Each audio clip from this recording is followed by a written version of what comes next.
Olá pessoal, bom dia, ou boa noite, ou boa tarde, né? Não sei a hora que você vai ver esse vídeo. Então vamos para a nossa terceira aula, português, gramática encáptica.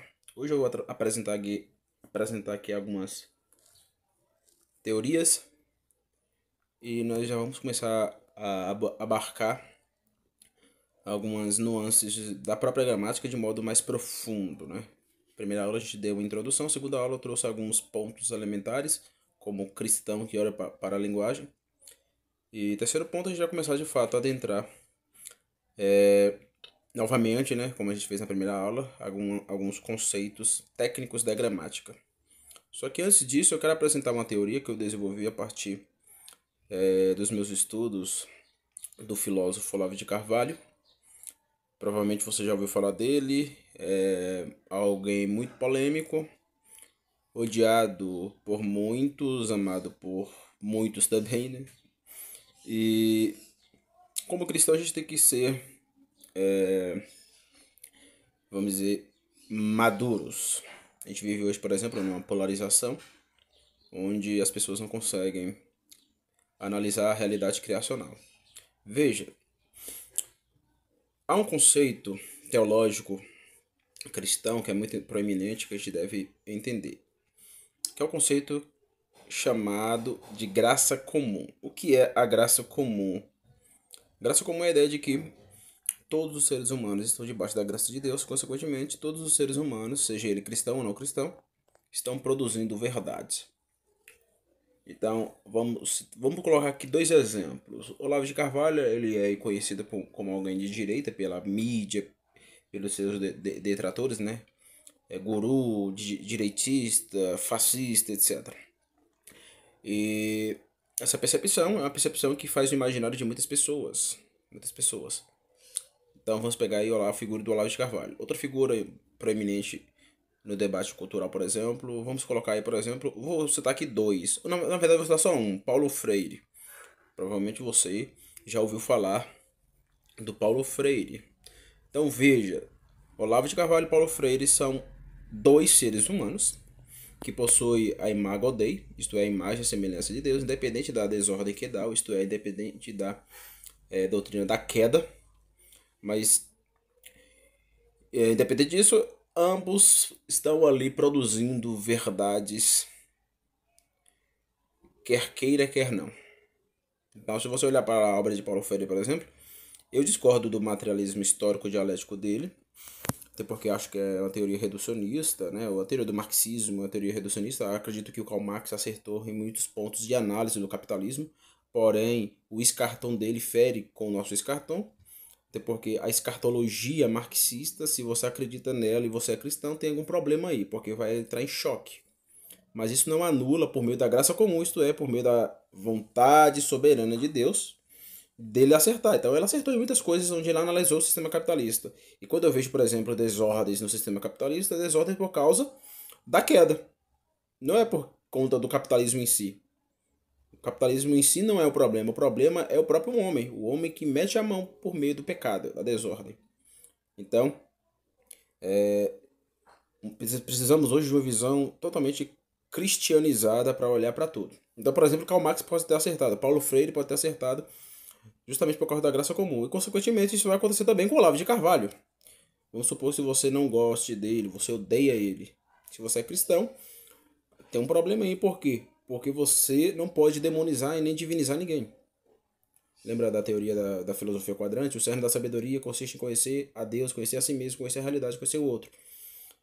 Consequentemente, se eu olho para o meu outro demonizando, eu vou estar caindo numa doutrina muito antiga, que é a doutrina do gnosticismo, que demonizava a realidade. E hoje a polarização no Brasil acaba caindo nesse gnosticismo. Vou citar dois exemplos. Se você pega as eleições passadas e veja como a galera que votava no Bolsonaro e a galera que votava no PT se tratava um ao outro. Só você olhar. É gnosticismo puro, é demonização pura, é demonizar, é satanizar o outro. E isso quebra com o lema da graça comum. Com o lema da graça comum. Então, por exemplo, eu apanhei, eu continuo apanhando, né? Apanho da direita e da esquerda, de amigos, por exemplo, bolsonaristas e de amigos petistas.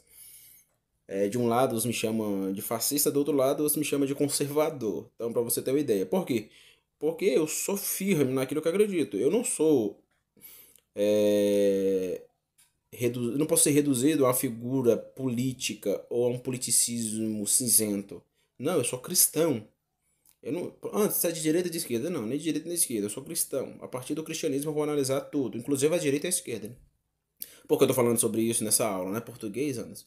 Porque eu tô fazendo o COF, né? Dei uma parada agora. COF é o curso online de filosofia, que é um curso que o Olavo de Carvalho fez. E eu já tomei algumas aulas, fiz um ano aí tomando as aulas dele. Li alguns livros dele também.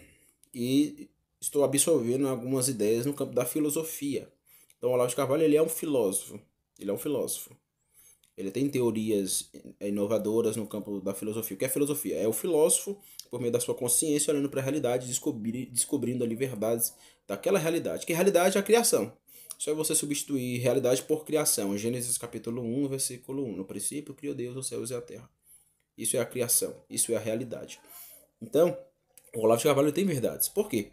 Porque ele é um ser humano, e o ser humano possui a imagem de Deus, o imago Dei, consequentemente ele está debaixo da graça comum. Por exemplo, ele é católico, eu sou protestante, então aqui já vai haver uma divergência teologal. Mas isso não impede de eu olhar para as verdades que ele produziu, porque toda a verdade que o Olavo de Carvalho captou da realidade não é verdade do Olavo de Carvalho, é verdade de Deus, do Deus Trino. Por quê? Porque a realidade é trinitariana. A realidade, quando você observa ela na sua totalidade, ela é uma unidade e diversidade. O que é a trindade? É a dança das unidades, Pai, Filho e Espírito Santo, dentro de uma diversidade dançante, né? Aquilo que a teologia vai chamar de dança pericorese. Só você pesquisa aí, pericorese, a dança pericorese da Trindade. Então, dito isso, eu quero apresentar para vocês aqui uma teoria que eu produzi a partir do Olavo de Carvalho, que tem uns insights bem interessantes, né? Então, coloquei, né? Olavo de Carvalho e as 12 letraduras principais e os três quadrantes. Por que três quadrantes? Porque nós vamos encontrar o primeiro quadrante, lidando com os quatro primeiros princípios. O segundo quadrante vai lidar com os outros princípios depois do quarto. E por fim, depois do oitavo princípio, nós vamos ter o nono até o 12º princípio. Então são três quadrantes lidando com esses 12 princípios que eu chamei aí, usando o neologismo, né, de letraduras. Letraduras. Letra vem justamente do entendimento gramatical, né? A gente está estudando português. Duras vem do latim.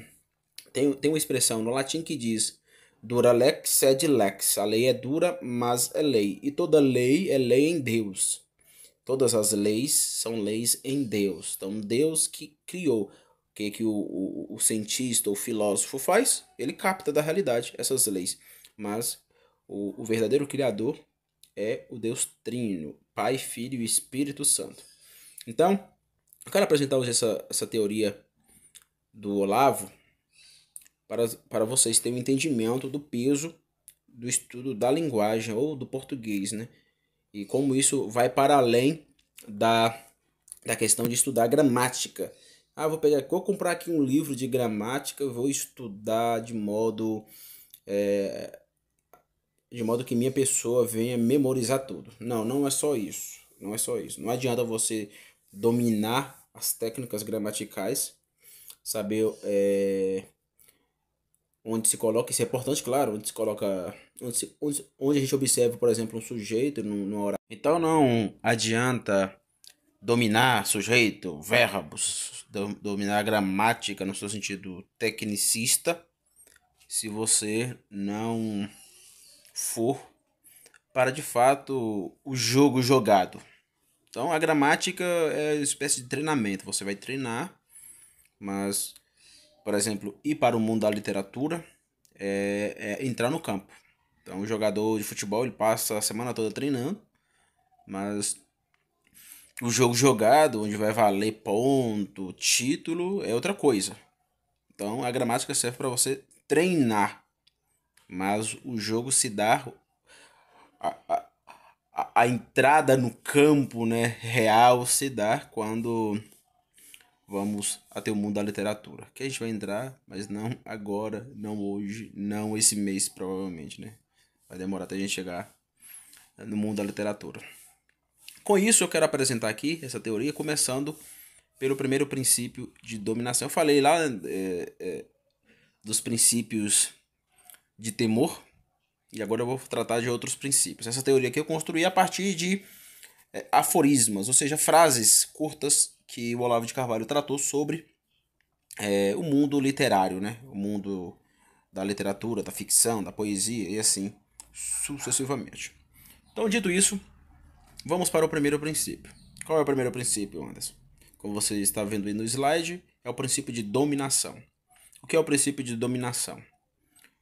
É o domínio da linguagem. Tudo começa com o domínio da linguagem. Que linguagem? O seu idioma. No nosso caso, o português. Então, quando você domina o seu idioma, isso vai servir para a vida como um todo. Não só falar bem, escrever, mas a vida de modo geral. Veja que o Olavo de Carvalho, ele falou, ele escreveu, né? Abre aspas. O domínio da língua e da literatura é a condição prévia para todos os estudos superiores, inclusive os estudos da área científica. Esqueci de colocar o acento ali no I, né? No segundo I. Se você não tem a possibilidade literária suficientemente aguçada, dificilmente entenderá o que quer que seja. Então, a primeira coisa que você tem que colocar na sua cabeça como estudante do português, da literatura, da poesia e de tudo que envolve português é isso. Você tem que entender que você precisa dominar a linguagem. Dominar a linguagem significa esgotá-la, ser onisciente, onipotente no português? Claro que não. Nós cometemos erros. Por quê? Porque somos cristãos, o princípio de desordem continua ativo, nós não somos escravos, como o não cristão, porém, não estamos com um corpo perfeito, não temos o corpo glorificado, então vamos errar. Como diz João, filhinhos, não pequeis. Mas se pecares, há um advogado fiel junto ao Pai. Então, o João, quando ele diz se pecares, ele está entendendo. Há uma possibilidade, há uma potência de você pecar. Significa que você não é perfeito, ou seja, você não tem um corpo glorificado. Consequentemente, você não vai ser perfeito em nada que você vai fazer, inclusive no estudo português e assim sucessivamente. Então, fuja de perfeccionismos. Dito isso, isso não impede de dominar. E quando eu digo dominar, é saber dominar a sua linguagem, dominar, saber falar de determinada forma, saber se colocar, saber usar até linguagem formal. Até na linguagem formal, a linguagem que a gente usa, por exemplo, para conversar com um amigo, com nossos familiares no cotidiano. Até essa linguagem formal, por exemplo, linguagem de zoeira, linguagem onde eu uso gírias, por exemplo, que é muito comum, por exemplo, aqui na Bahia. Até nesse tipo de linguagem, seria importante você ter a consciência que está usando aquela linguagem. Porque muita gente hoje usa esse tipo de linguagem informal e usa de modo inconsciente. Então eu tenho que ter consciência que eu estou usando uma linguagem informal. Então eu não vou falar o tempo todo como professor de filosofia ou de sociologia ou de teologia. Claro, isso é pedantismo. Isso se colocar como um ser arrogante, específico, ficar falando toda dessa forma correta, teorética. Claro, tem que falar corretamente, mas não teoreticamente o tempo todo. Isso é coisa de maluco. Eu não posso ficar falando teoreticamente, isto é, usando uma linguagem filosófica o tempo todo. Eu devo falar corretamente, devo. Mas, entendendo esse interlance entre a linguagem formal e a linguagem informal. E quando o Olavo de Carvalho diz domínio da linguagem, veja que ele coloca a literatura. Domínio da língua e da literatura é a condição prévia para todos os estudos superiores. Então, qualquer estudo que você for fazer, em qualquer área, se você não tiver o domínio da linguagem por meio da literatura, você vai perder naquela área. Você vai perder. Então, por isso que eu falei, a primeira coisa que uma pessoa que vai estudar qualquer área científica deveria fazer é estudar literatura, é estudar a sua língua, entender a sua língua. Mas as pessoas não querem isso. acha que estudar português é coisa chata. O indivíduo fala 24 horas um idioma e acha que vai estudar aquele idioma, acha que é coisa chata. Então veja, a gente tem que perder essa mentalidade. Você tem que aprender a dominar a linguagem. Então, o primeiro princípio é o domínio da linguagem. O segundo princípio é o princípio de batização. Então, eu roubei, vamos dizer assim, né, o conceito de batizar, que a gente usa muito no contexto protestante, tanto usando no contexto cristão, né, tanto protestante quanto católico. Então, o neologismo aqui de batização veio justamente de imersão. Então, o princípio de batização é o princípio de imersão no português. Aí eu usei aqui essa expressão fazendo uma brincadeira, né? Literalizando-se. Eu estou me literalizando-se. Quando eu pego lá o meu idioma e vou estudá-lo por meio da literatura que o meu país produziu aí nesses últimos séculos. Então veja o que o Olavo diz. Conselho urgente. Pare de ler livros em inglês por algum tempo e leia tudo que puder da melhor literatura em português. Veja, nem todo mundo fala inglês, claro, nem fala inglês, nem lê inglês. Eu consigo ler de um modo bem descarado. E eu tinha alguns anos atrás, eu tinha na mente, né, que eu tenho que aprender a falar inglês é muito importante. E eu colocava o inglês, inclusive, acima do português. Veja que idiotice. Veja a síndrome, ou como diz o Nelson Rodrigues, o complexo de vira-latice.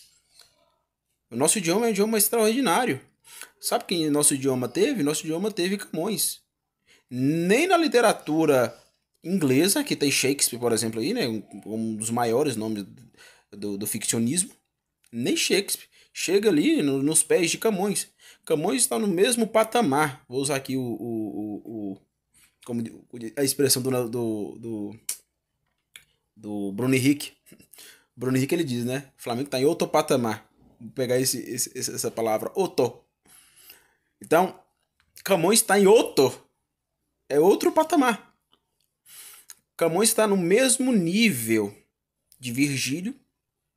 É para poucos. Virgílio, que escreveu a Enéida. No mesmo patamar de Hesíodo, que escreveu a Teogonia. E no mesmo patamar, acho que eu até ele aqui. Vou pegar aqui. Olha. Está no mesmo patamar de Homero, que escreveu Ilíada e Odisseia. Então, a gente não pode cair no erro de achar que primeiro tem que aprender inglês, francês, espanhol para depois dominar. Não, é burrice. É burrice. Quem faz isso é otário. O brasileiro que faz isso, ele não é só um complexo de vira-lata. Ele está agindo de modo imbecil. Ele é um imbecil. Então não caia nisso. Ame o seu idioma. Se Deus te colocou aqui, neste país, e deu este idioma, ame esse idioma. Então siga esse conselho, o conselho de batização. Isto é, conselho de imersão. Literalizando-se. Como eu me batizo no português? Por meio da literatura. E não literatura inglesa ou qualquer outro idioma. Primeiro começa pelo que de melhor, como diz o Olavo de Carvalho, pelo que de melhor foi produzido aqui, no campo da literatura. Ali nos maiores poetas, nos maiores ficcionistas, os maiores cronistas, os maiores novelistas e assim sucessivamente. Então, esse princípio é muito importante. Para mim dominar, eu preciso me batizar. Repetindo, para me dominar, eu preciso me batizar. Então vamos para o terceiro princípio. Terceiro princípio, princípio de multimersão, que segue o mesmo princípio de batização. Veja aí, eu usei a palavra imerja no português, literalizando-se. Imergir é mergulhar, né? E princípio de multimersão, multi vem de muitos, imersão vem de batização, de mergulhamento. Então, depois que eu comecei a dominar, ou dominei a minha linguagem, li os melhores livros da minha literatura, os melhores livros de poesia, os melhores poetas, os melhores ficcionistas, aí eu vou aprender outras línguas, só que eu nem começo por inglês. É uma burrice hoje, o brasileiro, Quando ele quer aprender o idioma, o primeiro idioma que ele quer aprender é o inglês. Anderson, mas o inglês é importante. Sim, é importante, universalmente. Hoje o inglês é uma língua universal. Por esse lado é importante. Mas a gente está falando aqui de formação. A gente está falando aqui do campo da formação da sua intelectualidade, do seu intelecto. A gente não está falando aqui de trabalho. Estou falando da formação do seu intelecto. Então, eu estou falando de leitura. Veja, uma coisa é eu falar um idioma, outra coisa é eu ler o idioma, outra coisa é eu ouvir. Então, eu não estou pedindo nem para você, por exemplo, lá, vou aprender falar francês, escrever em francês, aprender a ouvir francês. Não, estou pedindo ler. Leitura é diferente da fala, da escuta, da escrita. Entenda isso, entenda isso. Por exemplo, eu leio em francês, estou aprendendo italiano, leio espanhol, leio bem descaradamente inglês, mas eu não falo inglês. Não falo inglês, não entendo, eu não consigo entender o inglês. Mas se eu forçar, é porque eu sou bem descarada para a questão do inglês, né? Não é um idioma que não me apraz, esse idioma, o inglês. Os idiomas românicos, como francês, italiano e espanhol, são muito mais atraentes para mim. Mas isso é questão minha, né? Então, princípio de multimersão. Olavo de Carvalho diz: leia o que puder em línguas aparentadas ao português, que são francês, italiano e espanhol. Por que aparentadas? Porque tem a mesma raiz, a raiz latina. Essa raiz românica, né? O latim veio dos romanos. Então veja, aprender a ler em francês, aprender a ler em italiano, aprender a ler em espanhol é o segundo passo, depois que você dominou seu idioma. Porque você vai expandir a sua intelectualidade. Então, o princípio de multimersão. Muito importante, muito importante. Quarto princípio de aguçamento, é que a gente fecha o primeiro quadrante, né? Sem um agudo senso da linguagem literária, você nunca vai entender em profundidade nada do que lê. Por mais que estude filosofia, ciências sociais, direito ou o que quer que seja. Então, para mim dominar a linguagem, eu preciso me batizar nela. E a partir dessa batização dominativa, o que eu faço? Eu vou para o princípio de multimersão, adentrando outros livros literários em outros idiomas. Consequentemente, eu me aguço. Eu passo a ter um senso aguçado. E para mim ter um senso aguçado, eu preciso da linguagem literária. Eu preciso ler Graciliano Ramos, eu preciso ler Machado de Assis, eu preciso ler, por exemplo, um grande poeta que eu gosto muito, que é o Fernando Pessoa, Camões, os Lusíadas. Eu preciso ler esses grandes caras da minha literatura portuguesa, da nossa literatura portuguesa. Coisa de português é o idioma, né? O português é falado em Portugal, Brasil e outros países que eu não me recordo, alguns países da África. Então, veja, sem esse senso aguçado, esqueça estudar filosofia, esqueça estudar teologia, ciências sociais. Você, mas eu consigo memorizar, mas aquilo não penetra a sua alma. Não sei se acontece isso com você. Você começa a estudar um assunto e você entende ele na hora, mas 10 dias depois você esqueceu. Por quê? Porque você não teve o domínio da linguagem, não teve a captação memorativa de memorizar aquilo, de aquilo fazer parte do seu ser. E por que isso acontece? Porque as pessoas negligenciam a linguagem, negligenciam a literatura do seu país, negligenciam o português, acha mais importante aprender inglês do que português. Isso, novamente repetindo, é uma imbecilidade. Então, quer estudar filosofia? Quer estudar ciências sociais, direito, história, matemática, inclusive as ciências exatas, matemática, física, biologia, comece dominando a linguagem pela literatura. Esse é o primeiro passo. Quem nos ensinou isso? Isso é muito velho, muito antigo. Quem nos ensinou isso foram os medievais. Lembra lá do Trivium? Qual é o primeiro passo? A gramática. Para mim, ser um ser lógico e retórico, ou usar a oratória, né? Eu preciso primeiro começar pela base da linguagem. Sem a linguagem não vai. Não vai. Não vai. Então, fechamos aqui o primeiro quadrante. Então, vamos para o... Então, o nosso segundo quadrante inicia-se com o princípio de culturalização.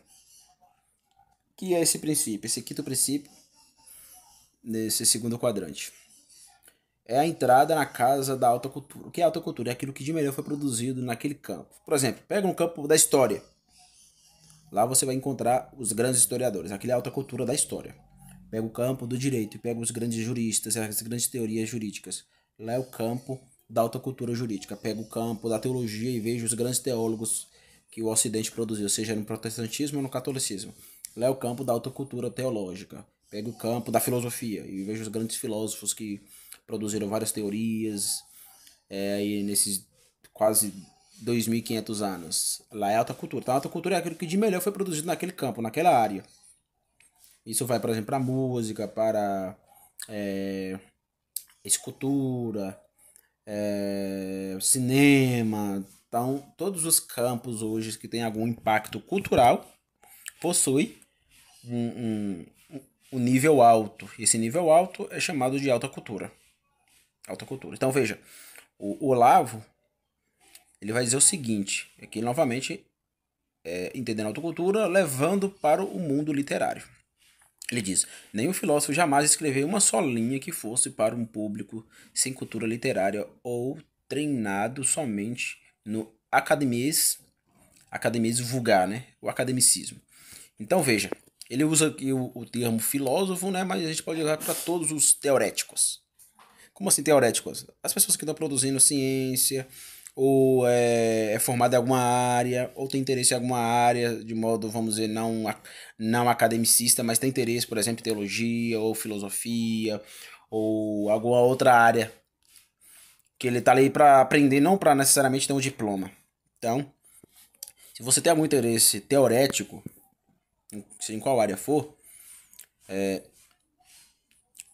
você precisa adentrar na culturalização literária, isto é, para você adquirir alta cultura daquele seu campo. Por exemplo, eu sou formado em sociologia. Para mim adquirir alta cultura sociológica, primeiro eu preciso adquirir cultura literária. E para mim adquirir cultura literária, eu preciso ir na alta cultura literária. Isto é, ver os grandes nomes da literatura tupiniquim. Isto é, ir aos grandes nomes da literatura portuguesa.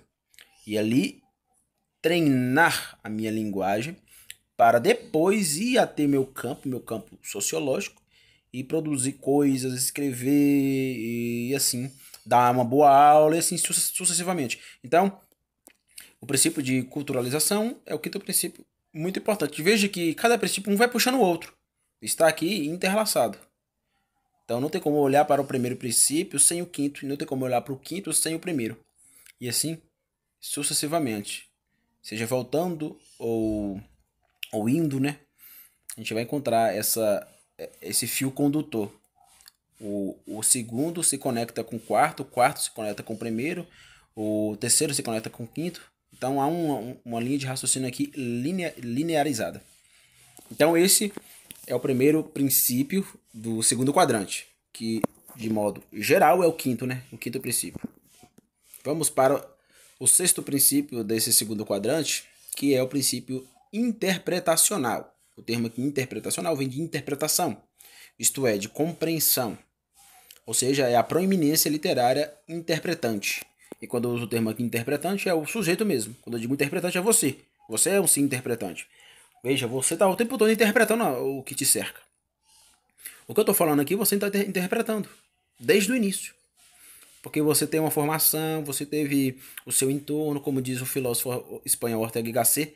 Eu sou eu e sou a minha circunstância. Então, a sua circunstância familiar, sua circunstância de trabalho, sua circunstância de casamento, sua esposa, seus filhos, suas filhas, ou seu filho, sua filha, a sua mãe, seu pai, o seu patrão, ou você com seus empregados, e assim sucessivamente. Isso se dá de modo hermenêutico. O que é hermenêutico? É o modo de interpretar as coisas. E hermenêutica não é só para leitura. Isso é um erro. Achar que eu só uso hermenêutica quando eu estou lendo alguma coisa. Não, a hermenêutica é para tudo. Hermenêutica é para tudo. Então existe uma hermenêutica da vida. Então por isso que eu usei aqui um princípio interpretacional. E para mim saber interpretar o mundo das coisas, eu preciso dominar o quê? Novamente a gente volta para o primeiro princípio, que é o princípio de dominação, né? Ou seja, eu preciso dominar a linguagem.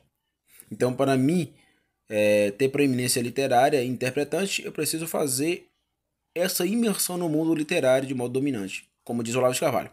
Quem não consegue interpretar uma obra de literatura corretamente não conseguirá jamais entender os fatos da história e da sociedade, ou mesmo da sua própria vida.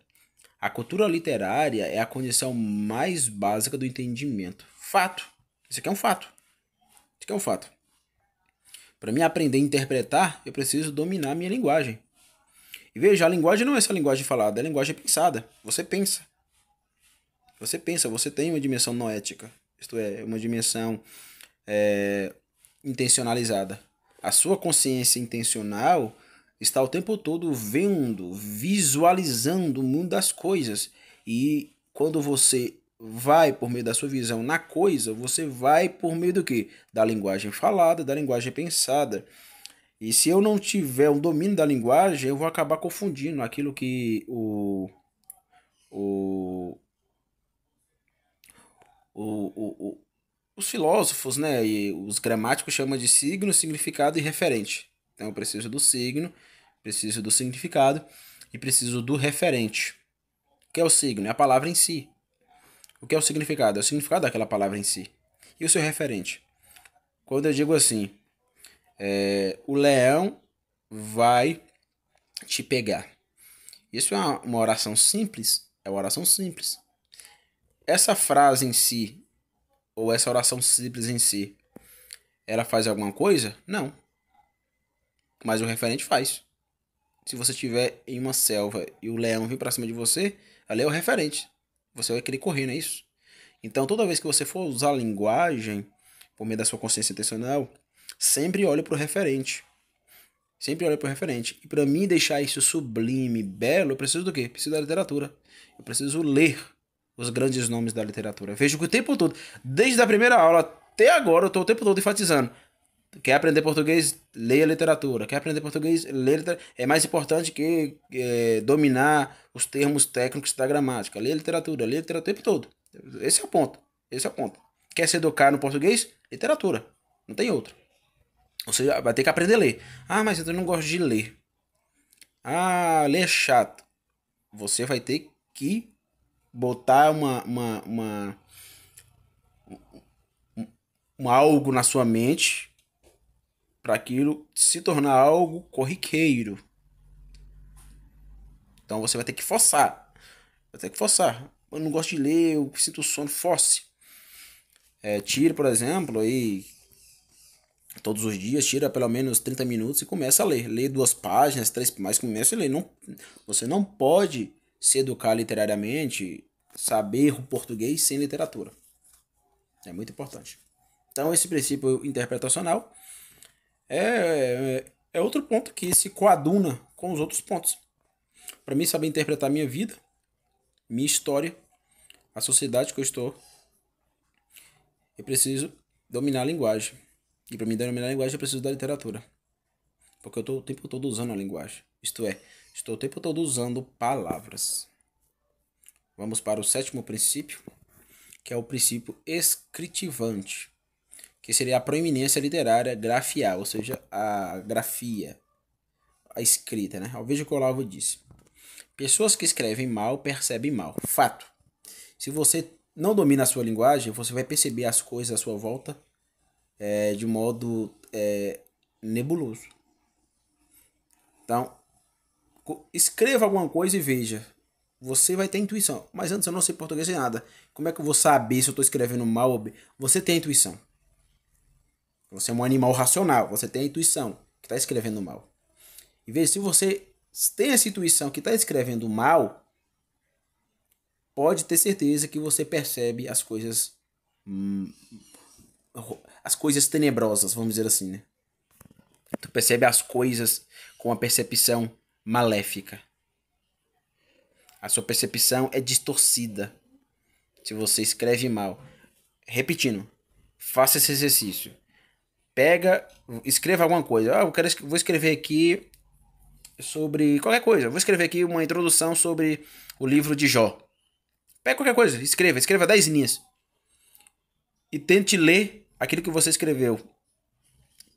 Se você escreveu aquilo mal, você vai ter a percepção, a intuição. Você não vai saber colocar o que eu escrevi bem, escrevi corretamente, o que eu escrevi mal, incorretamente. Você não vai saber discernir. Mas de modo intuicional, você vai ter na sua percepção a ideia de que, nossa, véio, não tá boa a escrita. Se você fez esse exercício, tenha certeza que a sua percepção das coisas também é maléfica. É maléfica. Então, o princípio escritivante é um princípio importantíssimo para você entender. Por exemplo, se você é um analfabeto funcional. Não é pecado. Na verdade, é honroso começar a se declarar: Anderson, eu sou um analfabeto funcional. Eu não consigo interpretar. Não sou um ser interpretacional. Não tenho proeminência literária interpretante. Então, se você é sincero consigo mesmo, já é o primeiro passo para você deixar o analfabetismo funcional. Porque o analfabetismo funcional não é natural. É uma condição. Se é uma condição, pode mudar. Você está condicionado agora como um analfabeto funcional? Pode estar. Mas você pode sair disso. Você pode se libertar disso.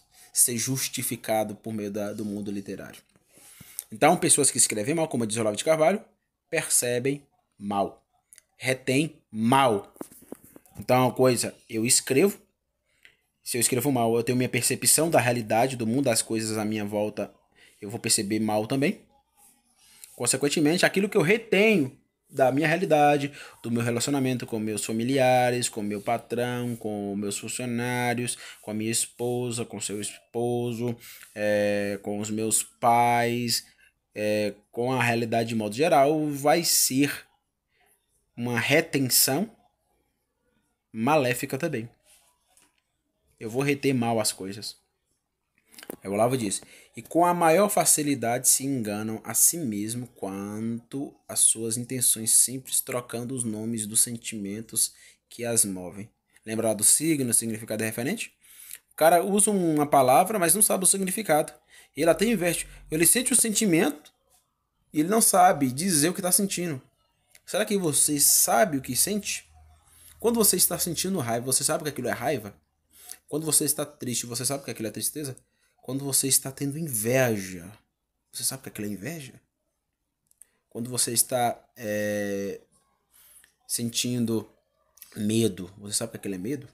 Quando você está com coragem, você sabe que aquilo é coragem? Então, se você não consegue discernir isso, provavelmente falta o domínio da linguagem para ti. Veja o que o Olavo diz. A literatura e o conhecimento da alma humana sempre andam juntos. Fato. Veja, para mim conhecer Deus, eu precisei da obra de Cristo. E para mim conhecer a obra de Cristo, eu precisei da Bíblia. Porque a fé vem pelo ouvir, o ouvir da palavra. Romanos 10:10, não é isso? Então eu precisei da palavra. Então, para mim conhecer a mim mesmo, a minha alma, eu precisei das letras, da literatura. Olha que impactante. Então, como você, por exemplo, como cristão, não vai se interessar em aprender o português? Então, de fato, o Olavo está correto. A literatura e o conhecimento da alma andam juntos. Porque a Bíblia é um livro literário. Cristo se revela nas Escrituras, pelas Escrituras. Ele diz: ninguém pode apreender nuances e sutilezas da vida emocional com uma linguagem tosca. Veja, como eu falei para você, não adianta, vou aqui dominar os termos, as coisas corretas, o tecnicismo da gramática. Vou lá na Amazon comprar 2 livros, 3 livros, 4 livros de gramática e vou dominar a gramática no seu sentido correto. Só isso não basta. Eu conheço gente que tem domínio da linguagem correta, gramaticalmente falando, mas é tosca a linguagem. É linguagem tosca. Por quê? Porque faltou o quê? Faltou isso aqui, ó. Faltou batização. Faltou ele se batizar no melhor da literatura do português. Então, não tem outra. Quer aprender português? É isso aqui. É isso aqui. Se batize. Quer ter proeminência literária, grafial, quer saber escrever bem, consequentemente perceber bem e reter o que te cerca bem, por meio da linguagem? Literatura. Literatura. Quer conhecer a sua alma, conhecer a si mesmo? Claro que Deus, pela sua misericórdia, ele faz ser conhecido, por exemplo, aos analfabetos funcionais. Ele se faz conhecido aos analfabetos funcionais. Mas chega um momento, porque, veja, a salvação possui 3 pilares, né? Justificação é o pilar primário. Glorificação é o pilar último. Então, justificação é o alfa. Glorificação é o ômega. Entre o alfa e o ômega, nós vamos encontrar a letra delta no grego, no alfabeto grego, né? A letra delta está entre o alfa e o ômega. Então, eu preciso do delta da santificação na minha vida. O que é a santificação? É um processo que eu estou o tempo todo indo em melhoramento. Então, entenda isso como uma santificação. Anderson, eu estou aqui estudando português. Você está se santificando. Santificação não é você só orar, jejuar, ler a Bíblia, não. Isso que você está fazendo, se interessando em estudar português, é um processo de santificação, porque você vai compreender melhor a Deus, compreender melhor quem você é, compreender melhor a realidade do seu semelhante. Isso vai te ajudar. Então não é a santificação. Por isso que eu falei que o Olavo está correto. A literatura e o conhecimento da alma humana sempre andam juntos. É um processo de santificação. Estudar literatura é um processo de santificação para os cristãos. Oitavo, compreensivante. Mas peraí, Anderson, você não usou lá o princípio interpretacional? O princípio interpretacional não é sinônimo para compreensivo? Interpretar, compreender é a mesma coisa? Você falou isso. Veja, não é a mesma coisa. Tem uma semelhança, mas não é a mesma coisa. Por quê? Veja, o princípio compreensivante é o eu imagético, latente, indo às coisas patentes. Aqui é a filosofia, não vou explicar esses conceitos latente e patente. É uma teoria, eu desenvolvi algumas coisas sobre ele, né? Mas isso é muito importante. Veja o que o Olavo disse, né? Abre aspas. A imaginação tem que ser treinada para ela se tornar um instrumento de compreensão da realidade, ou seja, criação. E não uma atividade ociosa que vai fazer você ficar especulando sobre coisas que não vão acontecer jamais. A literatura é uma maneira de você amadurecer na sua visão da realidade. Então, se eu sou um ser interpretante, eu sou um ser também compreensivante. Porque eu vou usar o eu imagético no mundo das coisas. Veja, eu vou tentar explicar aqui de modo simples essa ideia de latente e patente. Vou usar o exemplo dos livros aqui de Homero. Quando você olha para este livro, ou esses livros, né? O que você percebe? Você percebe uma coisa que está na sua frente. Isso é auto-evidente. Ou seja, você percebe uma unidade, né?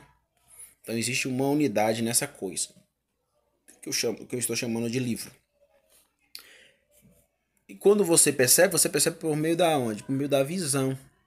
Por isso que Aristóteles, na Metafísica, o livro dele aqui, ó, Metafísica.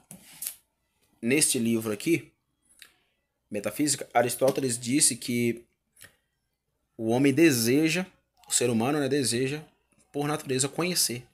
Então a gente conhece pela onde? Segundo ele, pela visão. Então o primeiro passo se dá na visão. Então eu vejo as coisas. E ao ver as coisas, o que eu percebo? Percebo as coisas lá patentes. O que é patente? É aquilo que se apresenta na primeira.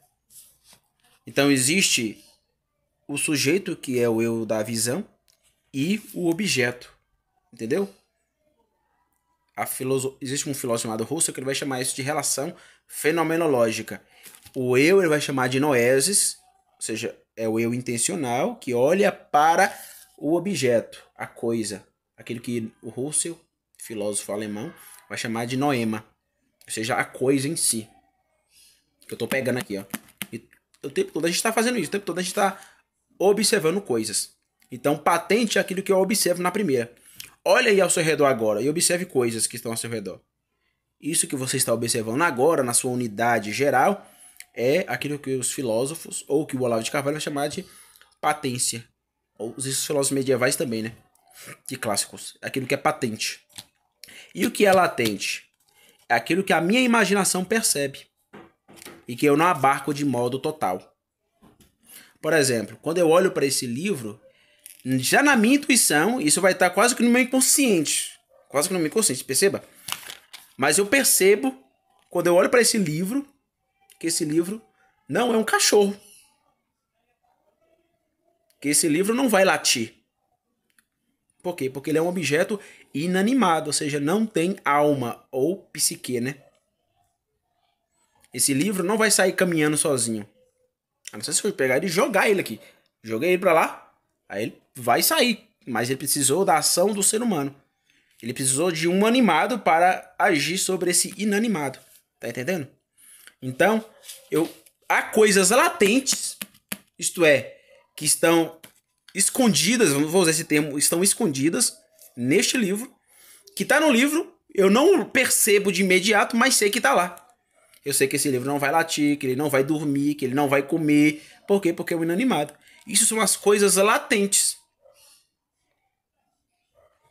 Então, a latência é percebida pelo eu imagético, pelo eu fantasmagórico, ou seja, pela minha imaginação. Então, quando eu começo a estudar literatura, quando eu começo a me interessar pela literatura, esse mundo que me cerca fica mais rico. Eu começo a perceber as latências do mundo das coisas. E é por isso que quando eu olho para esse livro, eu posso descrever ele de modo muito mais... uma pessoa, vamos dizer, letrada, consegue descrever esse livro de modo muito mais diverso do que uma pessoa que não é letrada na literatura. Tá entendendo? Então, o eu imagético latente só pode ser aguçado por meio do domínio da linguagem. Aí eu começo a escrever. Esse livro possui uma dimensão quantitativa, numérica. Eu percebo o tamanho desse livro. Percebo que esse livro possui uma dimensão espacial. Ele está ocupando lugar em minha mão, ou seja, um espaço. Percebo a dimensão física desse livro. Percebo que árvores teve que ser derrubadas para esse livro poder ter folhas e existir. Percebo psicologicamente, dimensão psíquica, né? Porque ele não pensa, mas eu penso sobre ele. Então, se eu penso sobre ele, esse livro possui a dimensão psíquica de modo passivo, não ativo. Percebo que esse livro tem uma história. Antes dele chegar em minhas mãos, antes de eu ir lá na livraria e comprá-lo, o que eu fiz? Eu percebi o passado dele. Porque ele já estava lá, antes de eu ir lá comprá-lo. Ele não passou a existir na hora que eu fui lá. No momento que eu entrei lá na livraria, ele passou a existir. Não, ele já estava lá. Então ele tem uma história. Ele tem um passado, tem um presente agora aqui nas minhas mãos e vai ter um futuro. Um devir. Percebo a dimensão econômica. Esse livro custou R$39. E de fato foi R$39. Né? Custou R$39. Essa edição aqui da editora Princípios.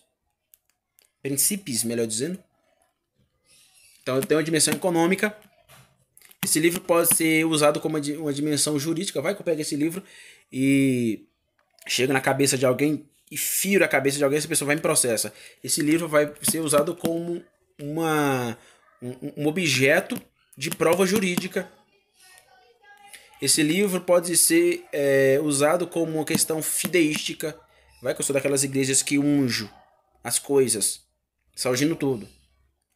Esse livro pode ser percebido por uma dimensão de fé. Então veja, quando eu começo a aguçar o meu eu imagético, aquilo que eu estou chamando aqui de eu imagético latente, a coisa patente, a coisa que se apresenta na primeira, ela fica muito mais rica. E para essa coisa patente ficar mais rica, eu preciso do mundo da literatura. Aí pega isso, não só o livro, e pega isso e leva pra tudo na sua vida. Tudo que você tá observando e se relacionando. Do seu relacionamento. Pensa aí, você tá aqui tendo uma discussão com sua esposa. Você vai poder se sobressair. Problemas que são pequenos, a pessoa que não tem essa percepção torna esse problema imenso. E é só uma questãozinha. A questão é que a pessoa é um analfabeto funcional, não tem domínio da linguagem, e isso acaba afetando o seu relacionamento com a sua esposa, com o seu filho. Por quê? Porque ele não tem o domínio da linguagem. Ele não tem o seu eu imagético, ou seja, a sua imaginação latente aguçada, porque falta o domínio da linguagem, falta literatura, falta usar o seu imaginário. Você precisa usar o seu imaginário na realidade, na vida total, na vida como um todo. Então, o princípio compreensivante aqui é muito importante. O quarto, ou melhor, né? O nono princípio experiencial é um princípio que vai se interconectando, como eu falei, com os outros. O que seria esse princípio experiencial? É a acumulação no eu imagético latente. Quando você vai lendo, entrando no mundo literário, começando pelo seu idioma, o português, depois isso vai se expandindo para outros idiomas, aí você vai lendo, por exemplo, os russos, vai ler Dostoiévski, vai ler Shakespeare, vai ler esses caras, isso vai acumulando e você vai ter uma experiência no eu imagético. E essa experiência vai te ajudar justamente com o oitavo princípio compreensivante, que eu acabei de falar. Entende? Então, o nono princípio experiencial é a acumulação no eu imagético latente. Lembra que eu falei que é latente? Latente é aquilo que eu percebo de modo quase que inconsciente, mas não está na coisa primeira. Entendeu? Então eu preciso entender isso. E quando eu olho para uma coisa, para um objeto, aquele objeto possui lá a sua primeira, e ele vai ter toda uma estruturação latente naquela coisa. E com o mundo literário eu posso aguçar isso e deixar isso muito mais sublime, belo, harmonioso, multifacetado. Veja, para mim perceber a ideia de graça multiforme, se eu não tiver essa percepção do domínio da linguagem, eu não vou perceber quão belo é isso, que eu chamo de, que a teologia vai chamar de graça multiforme. Então veja como isso impacta. Como você vai perceber a beleza de uma pregação, por exemplo, ver o seu pastor lá na sua igreja pregando sobre o evangelho, pregando sobre a mensagem da cruz, por exemplo. Se você não tiver esse aguçamento do domínio da linguagem, e não tiver toda uma acumulação de imagens literárias na sua mente, não adianta. Quando você for ler, por exemplo, vai ler lá Helena, de Machado de Assis. Helena nos dá todo um imaginário interessante pra gente ficar pensando. Por exemplo, como eu tava lendo Helena, eu percebia que ela foi pra casa da vamos dizer, essa espécie de madrasta. Não era sua madrasta, espécie de tia, mãe. Quando ela estava indo, chegou lá na casa, viu seu irmão que não era seu irmão, um debate se era ou não era, né? Mas aquele imaginário ali de roça, da casa grande, tudo, quando eu tava lendo aquilo, eu não lembro de modo, já tem tempo que eu li, né? Não lembro de modo minucioso a história. Mas eu lembro de Helena, então Helena impactou o meu imaginário. Então, veja que aquilo vai aguçando o meu imaginário, eu me jogo na história, eu entro na casa grande, eu entro e vejo lá a senzala, eu me jogo dentro da história. Por quê? Porque eu tô acumulando experiência literária e aquilo vai me ajudar na minha própria vida como um todo. Então veja como a ficção e a imaginação é importante para a sua própria vida, para a sua própria realidade. Então olha o que o Olavo diz. A literatura não é compreensão das ciências, nem da sociedade, nem de nenhuma coisa em particular, mas simplesmente experiência acumulada e narrada da vida. É você. É o seu eu imagético, latente, como eu acabei de falar. A literatura de ficção é isto: a aquisição de experiências humanas e dos meios de simbolizá-las, de narrá-las, pois ter a experiência apenas não basta. Nós precisamos narrar a experiência não apenas para os outros, mas também para que a experiência torne-se pensável para nós como objeto de dominá-la intelectualmente. Com o objetivo de dominá-la, perdoe, né? Com o objetivo de dominá-la intelectualmente.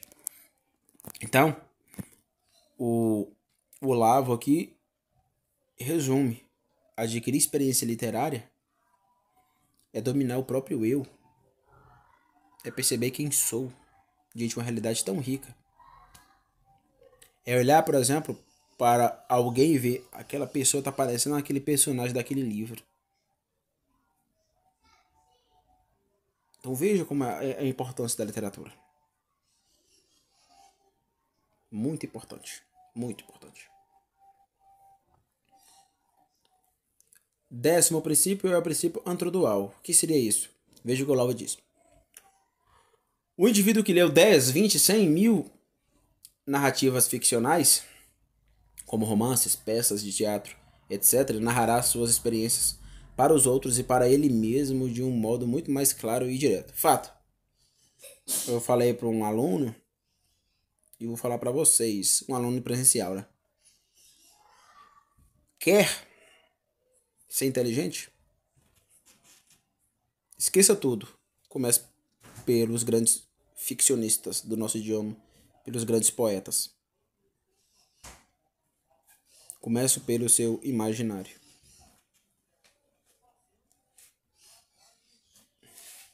Comece pela gramática. É veja o que o Olavo diz, né? Porque eu estou lidando aqui com o princípio antrodual. Antro vem de antropologia, dual vem de dualidade. Por que dual? Porque existe uma dualidade, que é uma dualidade de ordem e desordem. Ordem é a cultação. O que seria a cultação? É o adquirir cultura literária e narrando isso nas minhas experiências. O que seria é o não adquirir cultura literária e tentando narrar as minhas experiências de modo maléfico. Eu não consigo descrever a minha realidade, não consigo linguisticamente falar o que eu estou vendo. Você consegue fazer isso? Olhar para o que está vendo agora, seja qualquer coisa. Ah, eu estou vendo aqui política, eu estou vendo aqui um cientista falando, estou vendo aqui uma pregação, estou ouvindo minha esposa falar, estou no meu trabalho ouvindo meu patrão. Qualquer coisa agora. Você conseguiria expressar de modo rico aquilo que você está vendo? Ou não? Você tem dificuldade? Se você tem dificuldade, esse princípio antrodual é muito importante, porque provavelmente você está imerso de modo desordenativo na incultação. É inculto. E sobre inculto, o Olavo diz: por outro lado, uma pessoa inculta não sabe narrar precisamente as suas experiências, como eu acabei de falar, né? A pessoa inculta toma a sua história e a reduz a uma história parecida e mais simples. Então veja, o tempo todo, as pessoas que não têm cultura literária ou que não se preocupam com a linguagem, né? Elas o tempo todo estão simplificando as coisas. Tudo é simples para ele, tudo é simplificado. Tudo é simplificado o tempo todo. E o que se torna uma coisa enfadonha e feia. Pessoas feias linguisticamente. Isso vai impactar, por exemplo, porque hoje os homens no Brasil, em especial os jovens, tem tanto problema com chegar numa mulher. Vou usar essa expressão chula, né? Veja que conversar com a mulher é como se fosse algo que ia explodir a mente dele. Ele não consegue falar, ele não sabe o que vai falar. Por quê? Porque falta princípio de cotação. Isso acontece também com as mulheres. Você acha que as mulheres são inteligentíssimas, as mulheres... Se não tiver o princípio de dominar a linguagem, independente se você for homem ou mulher, meu filho, já era, você vai cair na incultação. Então a pessoa inculta toma a sua história e a reduz a uma história parecida e mais simples, mas nunca a toma como a devida precisão. Você é preciso na descrição da sua vida? Se não, comece a repensar agora. Comece a repensar agora. Aqui na questão, vou ter um diploma, não. Isso aqui é para minha vida. Eu estudo português, vou até a literatura, porque eu preciso melhorar meu relacionamento com tudo ao meu redor. É urgente para minha vida. É o Olavo disso, ó. É por isso que quanto mais inculta é a pessoa, mais letais são para ela e os problemas psicológicos. Vou repetir, eu li errado. É por isso que quanto mais inculta é a pessoa, mais letais são para ela os problemas psicológicos. De fato, problemas psicológicos para pessoas incultas é uma coisa absurda. Absurda. Como eu falei, né? Problemas pequenos se tornam um problemão.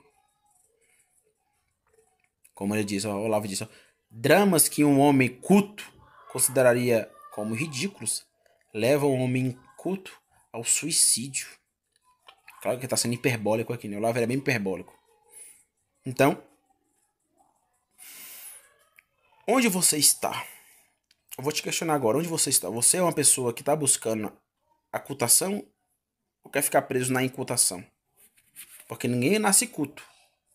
Todos nós, por causa do pecado, nascemos incultos. O pecado deixou o homem burro. Então, onde você está? Então, pense nisso. Vamos ao penúltimo princípio, que é o princípio articulacional, que seria o eunal, culto articulando ou articulado. Olavo diz: cultura pessoal não é você ler um monte de livros, não é. Eu tô lendo, já li 1000 livros. Possa ser que você continue um analfabeto. Então, cultura pessoal não é você ler um monte de livros. Claro, você tem que ler, a leitura é importantíssima, mas você tem que ler os livros corretos. Não é ser capaz de falar sobre arte, sobre filosofia, sobre história. Já viu aquela ideia? O cara se acha filósofo. Porque Platão disse isso. É porque Sócrates falou aquilo. É porque Aristóteles falou isso. É porque Agostinho de Hipona. Aí começa a citar os nomes desses grandes filósofos. E ele acha que é culto. Ele acha que é intelectual. Não. Não. Fala sobre arte, sobre filosofia, sobre história. Não faz de você um ser culto, articulado. Aí o Olavo diz. Eu vou ler do início pra gente ter um fio condutor, né? Pra não perder o sentido. Cultura pessoal não é você ler um monte de livros. Não é ser capaz de falar sobre arte, sobre filosofia, sobre história, etc. Mas é você ter um conjunto de equipamentos que permita a você, olha que interessante, olhar a situação real. Não é porque eu vou ler um livro de literatura que eu vou desconectar com a realidade. Mas literatura é mentira. Não é mentira. O cara que escreveu aquele livro, o cara que escreveu aquele livro ali ficcional, ele tá olhando para a realidade dele e criando imageticamente. Para Machado de Assis ter escrito o que escreveu, ele precisou da situação real. Então, quando você lê aquele livro, entenda que aquele livro possui uma situação real. Não do outro, mas de si próprio. Você vai olhar, vai se formar imageticamente em cima daqueles livros de literatura e vai usar aquilo na sua situação real. Aquilo vai te ajudar linguisticamente a se expressar, a pensar melhor e a se colocar melhor. Então, Olavo diz, tanto a situação pessoal quanto a da comunidade imediata, quanto a de um país, quanto a de um mundo inteiro com uma multiplicidade de perspectivas que validem a sua visão perante a consciência de outras épocas e de outras civilizações. Olha que impactante isso aqui. Cultura literária não é ler muitas obras de literatura. É absorver delas, olha que importante, estou falando isso aqui o tempo todo, é absorver delas e incorporar na nossa própria alma as inumeráveis superfícies refletoras com que, pela imaginação de muitas vidas possíveis, ela nos ajuda a perceber e compreender a alma alheia. Fato. Fato. Então, cultura literária não é ler muitos livros, é absorver a literatura. E absorvendo ela, é refratando no quadrante. Quando eu olho para a literatura, aquilo vai me ajudar a conhecer, ter, relacionar com o meu primeiro princípio.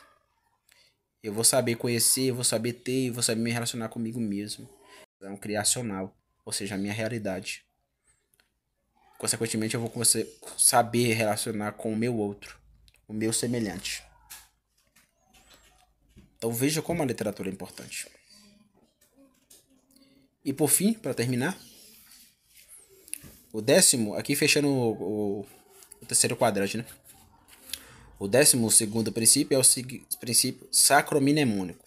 A palavra sacro aqui vem de santidade, santo, sacro, ser santo. Mnemônico aqui vem de imaginação ou memória. Então o último princípio aqui é para cristãos. É o princípio que entende a Bíblia como um livro de literatura. Então o princípio sacro-mnemônico é lidando com a Bíblia como formação do imaginário literário. E Olavo de Carvalho sintetizou isso muito bem quando ele diz, abre aspas, é preciso ler a Bíblia sem a carga de lições morais e teológicas. Fatos. Veja, se você só lê a Bíblia com carga teológica e moral, você perde muita coisa ali. É importante ler a Bíblia com cargas morais, teológicas? Claro que é. Claro que é. Mas se eu reduzo a Bíblia a apenas isso, eu me deformo e deformo as escrituras. Ou seja, na verdade eu não deformo as escrituras. A minha percepção das escrituras é deformada. Porque o problema está no eu, não está no objeto, né? Então, a minha deforma. Então você lê a Bíblia só como carga moral e teológica? Se sim, fuja disso. Fuja. A Bíblia é muito rica para a gente reduzir apenas a moral e a teologia. Teologia é importantíssimo? É importantíssimo. Mas não, então, não existe só perceber a Bíblia como cargas morais e teológicas. Ela vai além. Olha o que o Olavo diz. É preciso lê-la. Lê-la que é a Bíblia, né? É preciso lê-la como se você estivesse vendo. Veja que eu botei caixa alta vendo. Tudo que se passa diante dos seus olhos. Ou mesmo sentindo na carne como se você fosse um dos personagens. Quando você vê lá Abraão, Terá, deixando lá a Mesopotâmia, Ur dos Caldeus, indo até a cidade de Terá, que leva o mesmo nome, né, do pai de Abraão. Você se imagina viajando ali, naquele sol escaldante? Você se imagina chegando em Terá, depois indo para a região de Canaã? Coloca na história. Você deixa a sua imaginação ser aguçada. As imagens aparecem para você. Se não, porque você está lendo a Bíblia de modo apenas moralístico e teológico. Leia a Bíblia de modo literário. Usa a Bíblia para ser um ser sacrossanto, mnemônico.